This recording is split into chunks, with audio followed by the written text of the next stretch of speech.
Today I want to talk about building. You might not know this, but in the last 3 years, we decided to build. I built a house over the last 3 years, and I want to share with you the journey. And today I want to talk to you about how you get involved in building. I had so many people, and I have so many people come to me right now, talk to me about building. Interest rates are high, inventory is low. What can we do? What can we do? What kind of place can we find, and can we build it? The process is much more complicated than it might seem. You know, my parents left me a lot. I'm going to build on that lot. I saw a lot for sale. I want to do that. I want to live in this plan. All of these ideas are terrific, but you've got to dig down to the actual build. So today I'm going to talk about building. I'm going to talk about the kinds of building, and all the video content that we're going to put out in these next series of videos are going to be about building. I hope you enjoy it. My journey was fraught with ups and downs and fun and craziness, and I want to walk through a building journey with you today so you can understand better the process. Right behind me, I'm showing you a kind of build. This is a specialty plan that we're in. It's custom homes, but it is a plan. And behind me, someone is building a patio home. And building a patio home is very different than building a traditional home. There's no basement, so they dig a trench, they pour concrete. They don't do an actual footer, you know, they have footings and they do actual around it that is what it builds from. But there's nothing under it. So it's a slab home is what they call it. So a patio home with no basement is what's being built behind me. And you will see it go up like the rest of the construction I'll show you today. But this is what the basement, non-basement of a patio home looks like. Behind me, you're going to see two builds that are in the process. One of them, obviously, when I look back, is got the brick on the bottom. It's got windows in. It's under a roof. And we're going to walk around to the front of that when we get an opportunity and look at the inside. And the one beside it, they've just done what I talked about, the footers and the foundation for the basement. So they fill in the concrete, they build the rebar, they put it up. And this is the concrete foundation for the basement. And it's a walkout. So remember, you have basements that are subterranean. I'm going to show you one of those today. And this is a walkout basement. And all that is going to depend on your lot characteristics. Lots. Here's a really important part of your build. You know, you might have a lot that was owned by your family that you've gotten gratis. You may see a lot that you drive by that you really love. Lots, particularly in the environment we live in, the topography of them is very important. So picking out your lot has picking out your lot has a lot to do with how you're going to build on it, the topography of the lot. There are very few level lots where we live. So you might be able to do a two-story, you might not. You want a patio home, it won't fit on the lot. So the actual lot is a really very vital part of this first step of you building. You're going to see a house that's almost to the point where you think it could be livable. It's not even close. But as far as construction goes, it's under roof. All the brickwork is done, the windows are in, and now they're inside, doing all the work that needs to be done inside. Drywalling, plumbing, electrical, HVAC. That takes a lot of time, but they are under roof.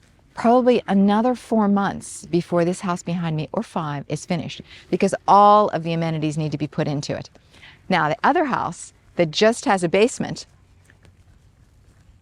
it has the walkout basement, they have to start framing. So the framing is going to go up the sides, then they're going to put the roof on, and then they're going to shingle the roof, and then the windows, and we move along. So these are stages.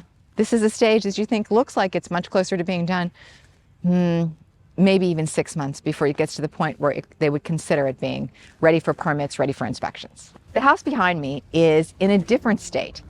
It is finished as far as having the sides and having the roof and having the roofing on, but there's no brickwork. There's no exterior clapboard. I don't know yet what the person is going to do for the outside of their house. The inside doesn't have framing started yet. So it's going to be much longer to finish the house behind me. You can see all the construction equipment behind me, the brickwork. There's sidewalks to be put down. There's driveways to be put in.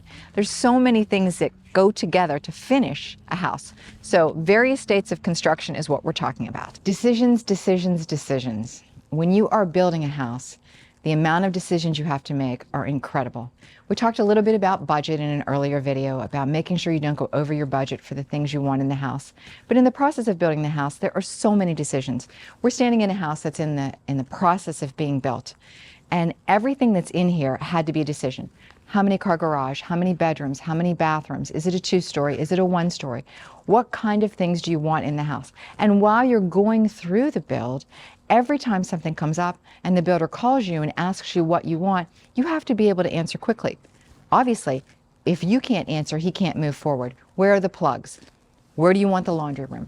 What do you want in the laundry room? How is the layout? Where do you want your island? So many questions that you have to answer, and you have to answer them quickly, and you have to be ready. So in the process of building, really look at those floor plans, really think about how you're going to live in that house and the things that you're going to need. So when the builder calls, you're ready to answer. So here's a really important element of building: financing. Financing is something you really have to think about. First of all, where are you coming from? Are you single and this is your first house, so it's a build? Are you moving up so that your house is going to be sold and you're building? Are you downsizing? There's so many things to think about when you get into financing, and financing for building is very different than financing on a residential home. When you finance for a build, you're financing on an idea and a concept. And as wonderful as that sounds, the bank wants solid information. If you're doing a custom and you're just building for yourself, you have to get all that paperwork together. You have to show the bank exactly the architectural plans, your general contractor, how it's going to go, supplies, and show them what the cost of this build is going to be for them to finance for you. Many custom builders do it for you. They help you with lenders, and that's important. If you're here, this is a track build. It's kind of a spec. They're building the houses. They always have financing companies that will help walk you through this. This part is super important. Now, for the people that are downsizing, this is a difficult thing. I work with people all the time who say, I can't leave my house. They can't leave their house because maybe they've been in their house for 30 years. Well, at that point, the value of their house is the value, and they've probably paid off their mortgage. But finding something to build that is in that price point is difficult. So building is not for the faint of heart. There's a lot of patience, there's a lot of effort, there's a lot of time consumed in it, and there's a lot of stress. The end result is terrific. So remember, think about how you're going to finance the house in the process of a build. So finally, when you're building a house, I think you have to realize how important that patience is. The build is going to take time. You really don't have a lot of say in what the weather's like, what the seasons are like, how quickly things get done. You can hope for the best. Even when I'm listing people's houses who are building a house, the deadline is never the exact deadline.